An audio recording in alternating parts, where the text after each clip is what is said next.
성경 말씀은 누가복음 1장 26절로 38절까지 말씀입니다. 말씀을 한 절씩 교독하고요. 마지막 절은 합독하도록 하겠습니다. 그 뒤로 6달이 되었을 때에 하나님께서 천사 가브리엘을 갈릴리 지방의 나사렛 동네로 보내시어 다윗의 가문에 속한 요셉이라는 남자와 약혼한 처녀에게 가게 하셨다. 그 처녀의 이름은 마리아였다. 천사가 안으로 들어가서 마리아에게 말하였다. 기뻐하여라, 은혜를 입은 자야, 주님께서 그대와 함께 하신다. 마리아는 그 말을 듣고 몹시 놀라 도대체 그 인사말이 무슨 뜻일까 하고 궁금히 여겼다. 천사가 마리아에게 말하였다. 두려워하지 말아라. 마리아야, 그대는 하나님의 은혜를 입었다. 보아라, 그대가 잉태하여 아들을 낳을 터이니 그의 이름을 예수라고 하여라. 그는 위대하게 되고 더없이 높으신 분의 아들이라고 불릴 것이다. 주 하나님께서 그에게 그의 조상 다윗의 왕위를 주실 것이다. 그는 영원히 야곱의 집을 다스리고 그의 나라는 무궁할 것이다. 마리아가 천사에게 말하였다. 나는 남자를 알지 못하는데 어떻게 이런 일이 있겠습니까? 천사가 마리아에게 대답하였다. 성령이 그대에게 임하시고 더없이 높으신 분의 능력이 그대를 감싸줄 것이다. 그러므로 태어날 아기는 거룩한 분이요 하나님의 아들이라고 불릴 것이다. 보아라, 그대의 친척 엘리사벳도 늙어서 임신하였다. 임신하지 못하는 여자라 불리던 그가 임신한 지 벌써 6달이 되었다. 하나님께는 불가능한 일이 없다. 마리아가 말하였다. 보십시오, 나는 주님의 여종입니다. 당신의 말씀대로 나에게 이루어지기를 바랍니다. 천사는 마리아에게서 떠나갔다. 아멘. 오늘 본문은 성탄절이 있는 12월이면 어김없이 접하게 되는 말씀이죠. 그래서요, 2월 달에 이 본문으로 설교를 한다는 것이 왠지 모르게 어색하게 느껴지는 분들도 있을 것 같습니다. 교회의 절기는 특별히 그 절기를 통해서 하나님의 특별한 은혜를 잊지 않도록 기념하기 위해서 지키는 것이죠. 1년에 한 번 기념하여 지키는 것보다 적어도 2-3번 더 반복하며 하나님의 은혜를 기억하고 신앙의 뿌리가 내리도록 한다면 그것을 주님은 더 기뻐하실 것입니다. 이렇게 생각하면 더 쉬울 것 같아요. 생일 때만 축복해 주는 것보다 평소에 자주 축복해 주는 것이 더 좋은 거잖아요. 또 기념일에만 사랑을 표현하는 것보다 평소에 자주 사랑을 표현하는 것이 더 행복하게 되는 것 아니겠습니까? 오늘 말씀을 통해서 마리아에게 임한 하나님의 은혜가 무엇인지 깊이 깨닫게 되고 마리아가 고백한 그 기쁨과 행복을 누리게 되시기를 축원합니다. 누가복음 1장에는요, 천사 가브리엘을 통해서 아기를 잉태하게 된다라고 하는 이 수태고지가 2번 나오게 됩니다. 첫 번째 수태고지는 우리가 침례 요한이라고 알고 있는 그 요한의 출생에 관한 이야기이고요. 2번째 수태고지는 바로 우리를 구원하기 위해서 이 땅에 오신 예수 그리스도의 탄생에 대한 이야기입니다. 침례 요한과 예수님의 출생 이야기에서 우리는 2가지 공통점을 발견할 수가 있어요. 하나는 둘 다 가브리엘을 통해서, 천사 가브리엘을 통해서 소식이 전해졌다라는 거죠. 이게 무슨 의미일까요? 이것은요, 이 모든 일을 하나님이 친히 계획하셨고, 그리고 이 모든 일을 친히 주관하시는 분이 하나님이시라는 거죠. 그래서 이 기적의 출처는 다른 곳이 아닌 철저하게 하나님에게서 나온 기적이다, 이걸 보여주고 있어요. 또 한 가지는요, 아기를 가질 수 없는 여인에게 생명이 잉태되는 기적의 사건이라는 것이죠. 침례 요한의 어머니 엘리사벳도 그렇고요, 예수님의 그 육신의 어머니 마리아도 마찬가지예요. 요한의 부모가 누구입니까? 제사장 사가랴와 그의 아내 엘리사벳이잖아요. 이 둘이 어떤 상태인지 1장 7절이 이렇게 기록하고 있어요. 그런데 그들에게는 자녀가 없었다. 엘리사벳이 임신을 하지 못하는 여자이고 두 사람은 다 나이가 많기 때문이다. 사가랴와 엘리사벳은 의학적으로 보면 그들은 임신이 완전히 불가능한 불임 부부였어요. 예수님은 어떻습니까? 예수님의 어머니 마리아에 대해서 오늘 본문 27절에서는 마리아는 약혼한 상태의 처녀라고 그랬어요. 처녀라는 단어를 분명히 이곳에 집어넣고 있죠. 34절에서는요, 마리아가 그렇게 고백했잖아요. 나는 남자를 알지 못합니다. 요셉과 동침한 적이 없다라는 거예요. 즉, 이 요한과 예수님의 탄생은요, 하나님이 하시지 않으면 절대 불가능한 일이 바로 요한과 예수님의 출생에 관한 이야기입니다. 인간의 경험과 이성, 상식, 그리고 과학적인 사고에 비추어 볼 때 불가능한 일을 마주하게 된 이 마리아에게 오늘 천사를 통해서 그 마리아에게 위대한 믿음의 도전을 주게 되는데요. 그 말씀이 37절 말씀이에요. 하나님께는 불가능한 일이 없다. 우리 입술로 다시 한번 고백하며 읽어볼까요? 하나님께는 불가능이 없다. 다시 한번요. 하나님께는 불가능한 일이 없다. 할렐루야. 여러분 그대로 믿으십니까? 우리 하나님은 불가능한 일이 없는 전능하신 하나님이십니다. 여러분 이 사실을 의심하지 않고 믿는 자에게 하나님은 오늘도 불가능한 일을 가능한 일로 바꾸시는 하나님의 역사를 경험하게 하실 줄 믿습니다. 여러분 그래서요, 우리가 믿음으로 하나님 앞에 이렇게 한번 고백해 보셨으면 좋겠어요. 하나님은 오늘도 살아서 우리 가운데 역사하십니다.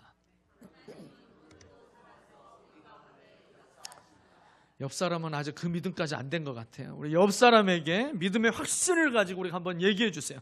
하나님은 오늘도 살아서 우리 가운데 역사하십니다. 하나님은 오늘도 살아서 우리 가운데 역사하십니다. 아멘. 이 땅을 살아가는 인생이 하나님께 받는 최고의 축복이 무엇일까요? 그것은요, 하나님께 쓰임받는 인생이 되는 것입니다. 아무리 사람들이 박수치며 환영하고 인정해주는 사람이라 할지라도 하나님께 쓰임받지 않는 인생은요, 솔로몬이 얘기했어요. 헛되고 헛된 인생이라고. 우리의 인생이 사람들이 보기에는 멋진 인생이라 할지라도 하나님께 쓰임받지 못하고 있다면 여러분 우리는 가장 불쌍한 자의 인생을 살아가고 있는 것이죠.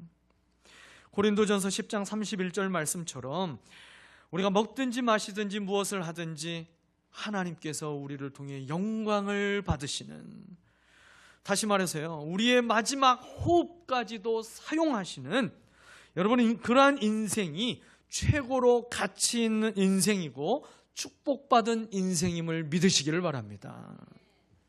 오늘 본문의 마리아는 하나님의 구원 역사에 이보다 더 쓰임받은 사람이 없다라고 얘기해도 과언이 아닐 만큼 하나님의 축복을 받은 여인입니다. 마리아는 그리스도께서 성육신하는 일에 하나님께서 참 잘 준비된 그릇과 같이 쓰여진 사람이었어요. 여인으로 마리아만큼 인류 역사에 영향을 끼친 사람이 여러분 누가 있겠습니까? 세상에 사는 모든 사람들 중에 유일하게 아기 예수님의 탄생부터 십자가에 죽으시고 3일 만에 부활하신 것과 그리고 40일 후에 승천하신 것과 그리고 오순절 성령 강림, 이 모든 과정을 온몸으로 체험하며 영광을 누렸던 여인이 마리아잖아요. 마리아. 여러분 이런 축복의 주인공으로 쓰임받을 수 있었던 이유는요, 마리아가 특별한 존재였기 때문이 아닙니다. 그 이유 한 가지는 바로 전적인 하나님의 은혜입니다. 하나님의 전적인 은혜로 마리아에게 이 모든 특별한 은혜가 임하게 된 것이에요. 마리아를 향하여서 하나님께서 천사를 통해 가장 먼저 선언하신 말씀이 28절이었잖아요. 은혜를 입은 자야. 그러면서 천사가 마리아에게 제일 먼저 말을 걸었어요. 개역 성경에서는요, 은혜를 입은 자야, 이 말을 은혜를 받은 자여 그렇게 이야기합니다. 30절 말씀에서도 마리아야 그대는 하나님의 은혜를 입었다 그렇게 기록되고 있죠. 여러분, 여기서 말씀하고 있는 은혜는 하나님의 주권적인 은혜입니다. 하나님의 주권적인 은혜. 세상은 뭔가 크고 중요한 일에 쓰임받는 사람을 선택할 때에 아주 그 조건을 까다롭게 갖게 되잖아요. 여러분, 나라의 큰 일을 맡을 어떤 사람을 임명할 때에 여러분, 그 사람을 그냥 자기랑 가깝다고 아무나 앉히면 그 나라 망하는 길이죠. 그 사람의 여러 가지 부분을 다 따져서 그 자리에 앉히지 않습니까? 부모의 여러 가지 배경도 따지게 되고 그 사람의 학력과 경력 그리고 여러 가지 업적도 따지게 됩니다. 그리고요, 요즘에는 기왕이면 다홍치마라고 좀 외모도 따라줘야 그 자리에 앉히려고 하더라고요. 또 어떤 때는요, 능력이 차고 넘치는데 이 사람의 출신 지역, 고향이 이게 또 지금 많이 임명되어 있는 사람들과 또 너무 편중되어 있으면 그 지역의 사람을 또 임명하지 않게 되는 경우도 있게 되더라고요. 또 요즘에는요, SNS의 여러 가지 인지도도 조건으로 보는 경향도 있습니다. 세상은 자격과 조건이 되는 사람으로 인정을 받아야만 쓰임 받을 기회가 비로소 주어지지만 하나님은요, 세상이 그렇게 요구하고 있는 자격이나 조건이 전혀 갖추어지지 못했어도 하나님의 은혜를 부어주셔서 그 은혜로 하나님께서 쓰신다는 사실을 우리는 먼저 기억해야 됩니다. 마리아는 아무도 알지 못하는 작은 시골 마을 나사렛에서 살고 있던 여인이었습니다. 여러분, 나사렛이라는 이 마을이 얼마나 시시한 마을이었던지 성경을 한번 보면요, 구약 성경에서요, 이 나사렛이라는 지명, 이 동네 이름이 단 한 번도 나오지 않고 있습니다. 나사렛 예수라고 우리가 그렇게 신약성경에서 많이 얘기하잖아요. 무려 30번이나 나사렛이 나오거든요. 그런데 예수님이 자라신 그 지역, 이 나사렛에 대해서 구약 성경에서는 단 한 번도 언급을 하지 않고 있어요. 그만큼 큰 의미가 없는, 주목하지 않는 마을이 나사렛이었습니다. 제가 성지순례를 갔을 때 이 나사렛에 들렸던 적이 있어요. 이 나사렛의 모습이 사진과 같이 저렇게 돼 있는데요. 지금은 굉장히 많이 사람들이 모여 사는 도시로 그렇게 커져 있죠. 나사렛의 면적이 어느 정도 되냐면 우리 사파동 있죠? 이 사파동 면적의 딱 2배입니다. 그 정도로 그렇게 크지 않는 지역이에요. 그 정도 면적의 지역에 인구가 무려 8만 명 정도가 살고 있는 도시로 지금은 크게 성장해 있죠. 근데요, 신학자들이 연구했을 때 예수님 당시에 이 나사렛은요, 많아야 1,500에서 2,000명, 그것을 넘지 않는 사람들이 사는 지역이 나사렛이라고 그렇게 이야기를 합니다. 요한복음을 보니까 빌립이 나다나엘에게 가가지고 자기가 성경에 예언된 메시아를 만났는데 그가 바로 나사렛 출신 예수라고 가서 얘기를 하게 되잖아요. 그때 나다나엘이 뭐라고 얘기했습니까? 나사렛에서 무슨 선한 것이 날 수 있느냐, 그렇게 얘기했잖아요. 개천에서 용이 날 수도 있지만 다른 개천에서는 용이 나도 나사렛에서는 절대 용이 날 수 없다, 그 얘기거든요. 그만큼 나사렛은요, 아주 별 볼 일 없는 시골 깡촌으로 여겨진 곳이 바로 나사렛이었어요. 아무도 주목하지 않는 마을에서 아무도 주목하지 않는 인생 마리아였지만 하나님은 그를 주목하여 보시고 찾아오셔서 은혜를 주셨습니다. 마리아에게 은혜를 베푸신 하나님은요, 무명한 자로 살아가고 있는 저와 여러분에게도 찾아오셔서 은혜를 베풀어 주시고 하나님이 쓰시는 인생으로 복 주시는 분임을 믿으시기를 바랍니다. 아무런 자격 없지만 하나님의 전적인 은혜를 받은 마리아의 반응, 여러분 그 마리아가 어떻게 반응하고 있는지 38절에 나오고 있잖아요. 그 38절 우리 다시 한번 같이 읽어볼까요? 보십시오. 나는 주님의 여종입니다.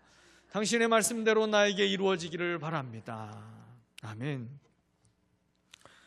이 마리아의 반응을 계속해서 묵상해 보면서 하나님의 은혜가 우리에게 임하게 되는데 그 은혜가 온전히 임하기 위하여서 그리고 그 은혜가 점점 더 깊어지기 위하여서 우리에게 두 가지 영적인 원리가 필요하다라는 것을 깨닫게 됐어요. 그 첫 번째 영적인 원리는요, 바로 겸손입니다. 겸손. 오늘 마리아는 그렇게 고백하고 있어요. 보십시오. 나는 주님의 여종입니다. 하나님의 은혜가 임하는 사람들은요, 한결같이 겸손한 사람들입니다.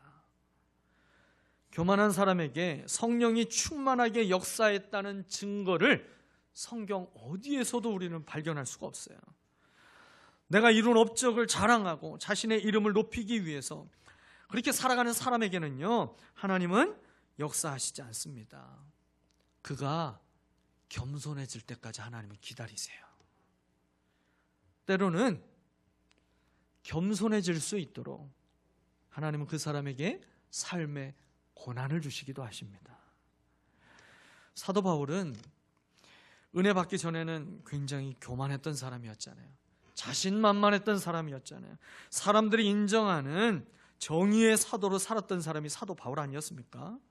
세상의 의로움과 강함으로 가득 찼던 사람이었어요. 그런데 그가 빛으로 오신 예수 그리스도를 만나고 하나님의 그 구원의 은혜를 받게 되니까 나는 날마다 죽습니다. 하나님 안에서 나의 존재가 새롭게 깨달아지는데 나는 죄인 중에 괴수입니다. 내가 그동안 자랑할 만한 그 모든 것들은 배설물에 불과한 것들입니다. 내가 자랑할 것은 오직 그리스도의 십자가 외에는 아무것도 내게 자랑할 것이 없습니다. 여러분, 그렇게 하나님의 은혜가 아니면 아무것도 할 수 없다라고 고백하는 사람으로 사도 바울이 바뀌어졌잖아요. 하나님은요, 갈수록 겸손해진 바울에게 하나님의 은혜가 더 깊어지게 하셨어요. 그래서 하나님 맡겨주신 더 큰 사명을 감당할 수 있는 위대한 사도로 하나님이 쓰셨다라는 사실이죠. 모세는 또한 어떻습니까? 애굽의 모든 학문을 배우고 왕자의 힘을 가지고 있던 그때에는요, 하나님은 그를 쓰시지 않았잖아요. 광야에서 40년 동안 하나님은 모세에게 있던 모든 힘을 다 빼는 시간을 거치게 하셨어요. 그래서 자신의 힘으로는 아무것도 할 수 없다라고 그렇게 낮아지고 낮아졌을 때 그때 하나님은 모세를 들어서 쓰셨어요. 사랑하는 여러분, 인생을 살아가며 내가 원하는 높은 자리로 나가지 못해서 낙심하고 있는 분이 계십니까? 시험에 합격하지 못하고 진급이 되지 못하고 취업의 길이 열리지 못하고 배우자를 만나지 못하고 질병이 고쳐지지 않아서 점점 마음이 낙심되고 인생의 자신감이 사라져서 두려움과 염려에 사로잡히고 계신 분이 혹시 계십니까? 고린도전서 1장 27절과 29절의 말씀을 믿음으로 받고 역전시키시는 하나님을 경험하시기를 바랍니다.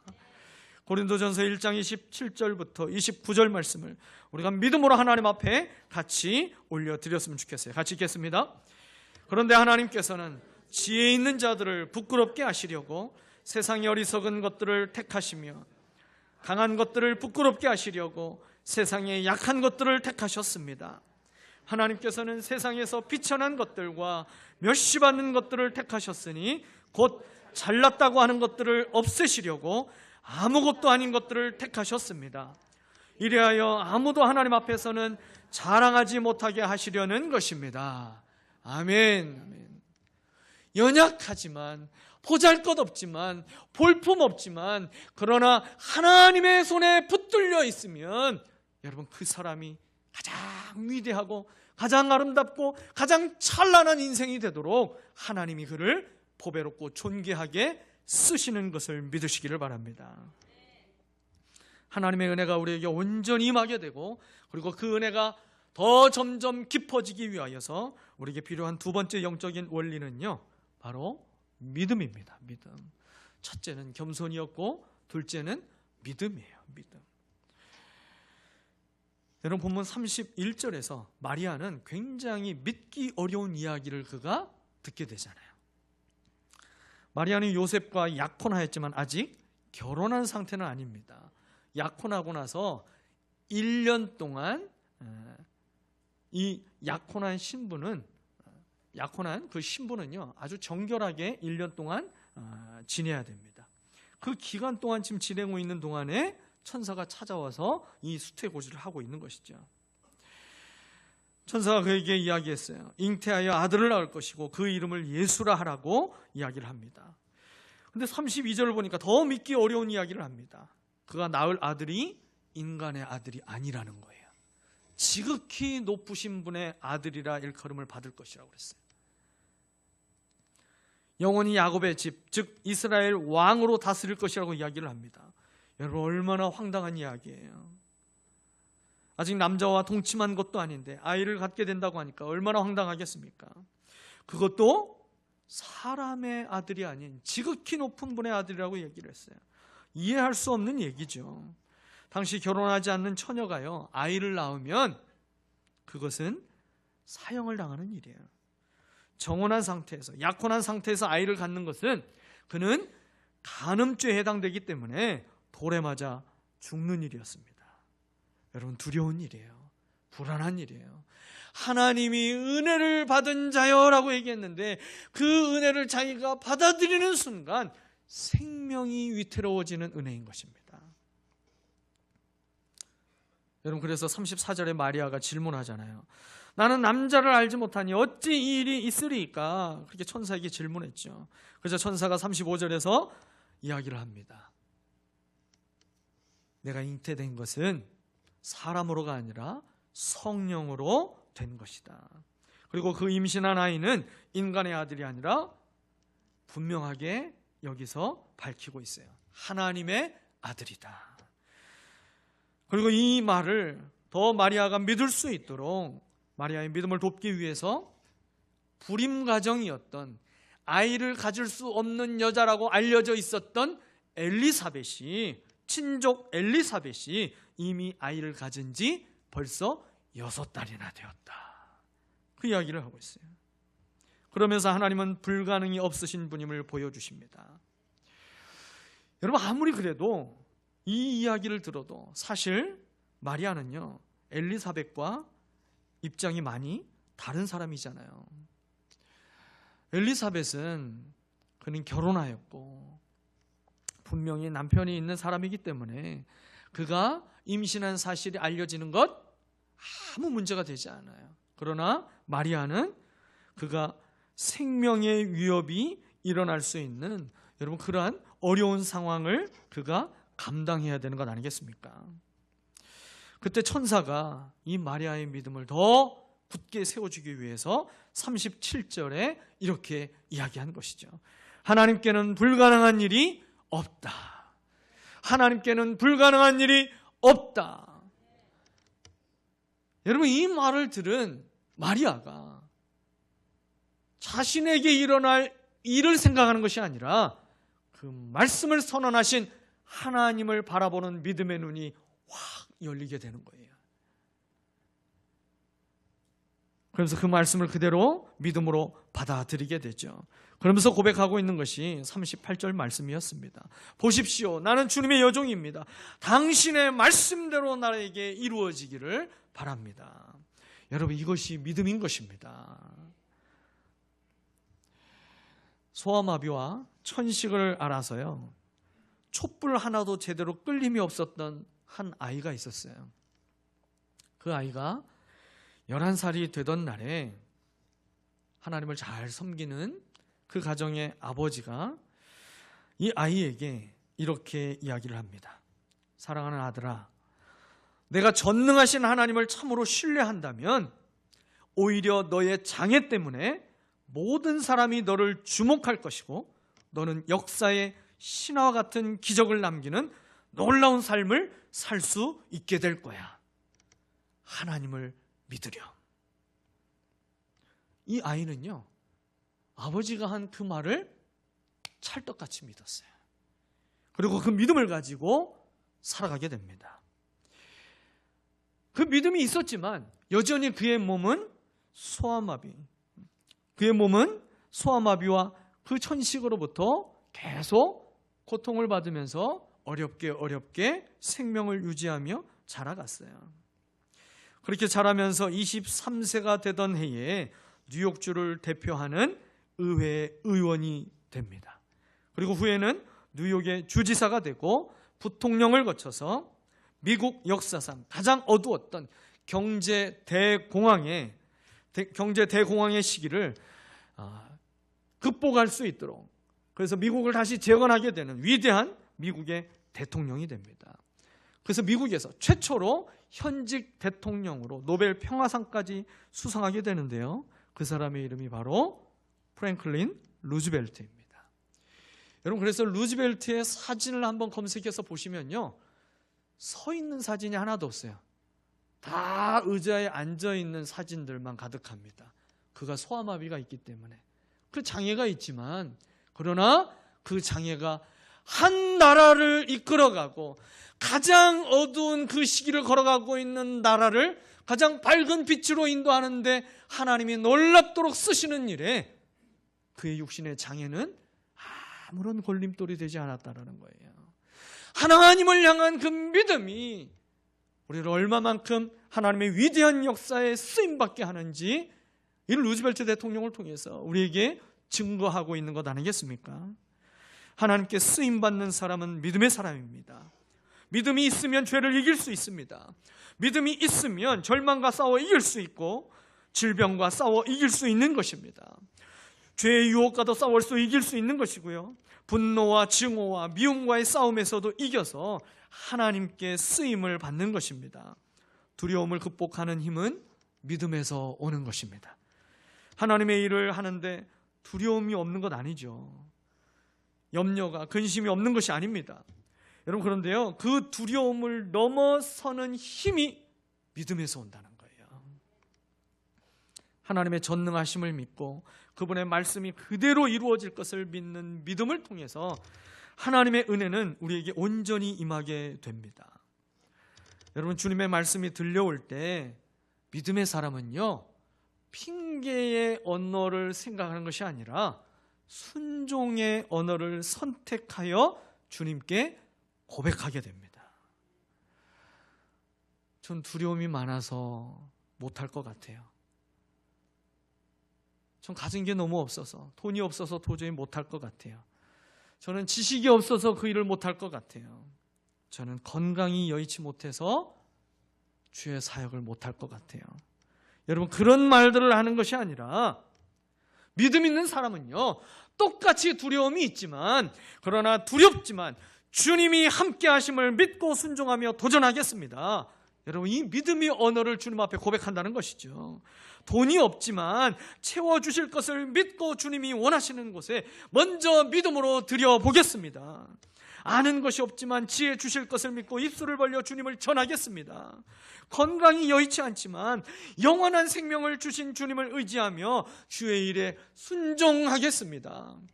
내게 주신 모든 것이 주님의 은혜이기 때문에 내가 주님을 위하여 나의 마지막 호흡까지 하나님의 영광의 도구로 드리겠습니다. 주님, 나를 받아 주옵소서. 나를 사용하여 주옵소서. 말씀을 준비하는데요, 이 찬양이 계속 떠오르는 거예요. 제가 어릴 적 학생의 시절에 수련회에 가면, 그리고 교회에서 부흥회 할 때 참 많이 부르며 눈물을 흘렸던 그런 찬양인데요, 아시는 분들은 함께 이 찬양을 같이 고백해 보시면 좋을 것 같아요. 주님 것을 내 것이라고 라는 찬양, 우리 함께 이 찬양의 가사를 같이 고백했으면 좋겠습니다. 주님 것을 내 것이라고 고집하며 살아왔네. 금은 보화 자녀들까지 주님 것을 내 것이라. 아버지여 철없는 종을 용서하여 주옵소서. 맡긴 사명 맡긴 재물을 주를 위해 쓰렵니다. 천하니 몸 내 것이라고 주의 일을 멀리했네. 주신이도 주님이시요 쓰신이도 주님이라. 아버지여 불중한 종을 용서하여 주옵소서. 세상 유혹 다 멀리하고 주의 일만 하렵니다. 아버지여 아버지여 연약한 종을 용서하여 주옵소서. 주님 명령 순종하면서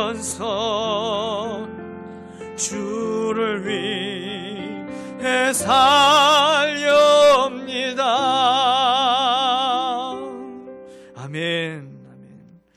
여러분, 작고 부족하며 연약한 우리를 택하셔서 하나님은 위대한 인생으로 쓰실 것입니다. 전능하신 하나님을 바라보십시오. 겸손과 믿음으로 주님의 은혜가 온전히 임하여서 우리의 호흡이 닿는 그날까지 하나님의 손에 붙들려 존귀하게 쓰임받는 성도가 다 되시기를 예수 그리스도의 이름으로 축원합니다. 기도하겠습니다.